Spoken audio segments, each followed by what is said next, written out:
phone မှာ line မပေါ်တဲ့ပြဿနာကိုဘယ်လိုဖြေရှင်းရမှာလဲเนาะပြောပြမယ်ဒီမှာကြည့်မယ်ဆိုရင်ဒီ phone မှာ line လုံးဝမပေါ်ဘူးအဲ့တော့ဒီကောင်ကို line ပေါ်အောင်ဘယ်လိုလုပ်ရမှာလဲဆိုတာကိုခဏကျွန်တော်ဒီဗီဒီယိုမှာပြောပြမှာဖြစ်ပါတယ်တင်လက် internet line phone line မရှိလို့စိတ်ညစ်နေတယ်မပေါ်လို့စိတ်ညစ်နေတယ်ဆိုရင်ဒီဗီဒီယိုကိုအဆုံးထိကြည့်ပါဒါအချင်းမဆိုရဒီဗီဒီယိုကိုစာလိုက်ရအောင်ဒီကောင်ကိုကျွန်တော်ဖြေရှင်းဖို့အတွက်ပထမဆုံးနီလန်ကအလွယ်ကူဆုံးနီလန်ကဘာလဲဆိုရင် aeroplane mode ဖြစ်ပါတယ်ကျွန်တော် airplane mode ကို on လုပ်မယ်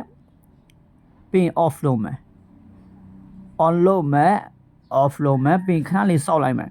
ဟိုခဏလေးစောက်လိုက်တဲ့အခါမျိုးမှာလဲဒီမှာ internet line မပေါ်သေးဘူးဆိုရင်တော့နောက်တစ်ခုနီလန်ကိုလည်းပြောပြမယ်ပထမဆုံးဒီနီလန်ကိုလိုလိုက်ပါရကိုရစေရမယ်ဒါလို့ဒီနီလန်လည်းမရခက်ဘူးဆိုရင်နောက်တစ်ခုနီလန်ကိုပြောပြမယ်နောက်တစ်ခုနီလန်ကိုလုပ်ဖို့အတွက်ကျွန်တော်ဖုန်းရဲ့ setting ထက်ကိုဝင်လိုက်မယ်ဖုန်းဆိုင်တဲ့ကိုဝင်ပြီးရင်ဒီလိုလေးပေါ်လာမှာဖြစ်ပါတယ်ကျွန်တော်ပထမဆုံးဒီ mobile network ကိုနှိပ်လိုက်မယ် mobile network ကိုနှိပ်ပြီးရင်ဒီမှာကြည့်မဲ့ဆိုရင်တော့ဒီမှာနော်ကျွန်တော်ဒီမှာကျွန်တော် sim card ထပ်ထားတယ်ဒါပေမဲ့ဒီမှာပါပေါ်လဲဆိုရင် disable ဆိုပြီးပေါ်လာတယ်နော်ဒီမှာကြည့်ကျွန်တော် setting မှာလုံးမီလို့ပဲဒါပိတ်သွားရဲဆိုတာကိုကျွန်တော်တို့သိနိုင်ပြီကျွန်တော်တို့ setting ကြောင်းကျွန်တော် setting တွေမာနှိပ်လို့ပဲဒီလိုပုံစံဖြစ်နေတာကိုကျွန်တော်တို့ကတည်သွားပါပြီဟုတ်ပါတယ်အဲ့တော့ကျွန်တော်ဘာလုပ်မှလဲဆိုရင်အခုဆိုနီလန်ပြောပြမယ်ကျွန်တော်အဲ့ဆိုဒီ sim card ကို sim ကိုရွေးချက်နှိပ်လိုက်မယ်ပြီးရင်ကျွန်တော်ဒီမှာကြည့်နော်ဒီ cloud ကျွန်တော်တို့ပိတ်လိုက်လို့ပဲဒီမှာ network မပေါ်တာဖြစ်ပါတယ်အဲကြောင့်ကျွန်တော်ဒီ cloud ကိုဖွင့်လိုက်မယ်ဒီမှာကြည့်ဖွင့်လိုက်တာနဲ့ကျွန်တော်ဖွင့်ပြီးခဏလေးကျွန်တော်စောင့်မယ်ဒီမှာကြည့်နော်ဒီမှာကြည့်ဒီ line ဒီမှာပေါ်လာပြီနော်ဒီမှာကြည့်ဖုန်း line ပေါ်လာပြီအဲ့ဒါဒီလိုကြာလေးဒီလိုပုံစံဖြစ်နေဆိုရင်ဒီလိုပုံစံနဲ့ back လုပ်လို့ရနော်အချက်ဒီလိုပုံစံနဲ့အပြင်ရှင်းလိုက်အဲ့လိုရတယ်နော်အပြင်ရှင်းလိုက်အဲ့လိုရတယ်နော်โอเคကျွန်တော်တို့နောက်ဒီမှာတစ်ခုတော့ပေါ်လာပြီနော်နောက်တစ်ခုလည်းကျွန်တော်တို့လုပ်မယ်ဒီကောင်လုပ်ဖို့လည်းကျွန်တော်ဆိုင်ထက်ကိုဝင်မယ်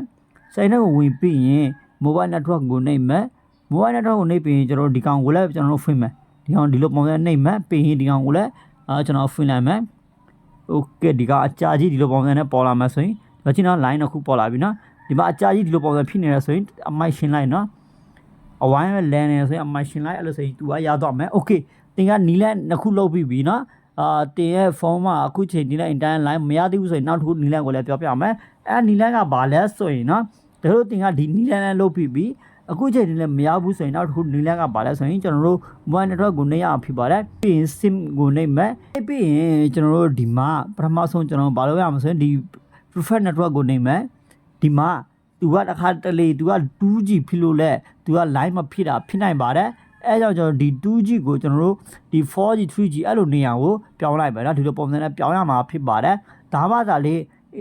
sim line ကပေါ်လာဖြစ်ပါတယ် internet line phone line ကပေါ်လာဖြစ်ပါတယ်ဒီကောင်ကိုလှုပ်ကြည့်လိုက်ပါโอเคဒီကောင်လည်းလှုပ်ပြီးပြီအခုချိန်ဒီလည်းမရသေးဘူးဆိုရင်နောက်တစ်ခုနီလန်ကိုပြောပြမယ်အဲနီလန်ကဘာလဲဆိုရင်ကျွန်တော်တို့ဖုန်းကို reset ချရမှာဖြစ်ပါတယ်ဟုတ်ပါတယ်ဖုန်းကို reset ချလိုက်တာနဲ့ internet line phone line တွေပေါ်လာမှာဖြစ်ပါတယ်ဟုတ်ပါနော်ဖုန်းကို reset ချလိုက်ပါနောက်ဆုံးနီလန်ကဖုန်းကို reset ချလိုက်ပါ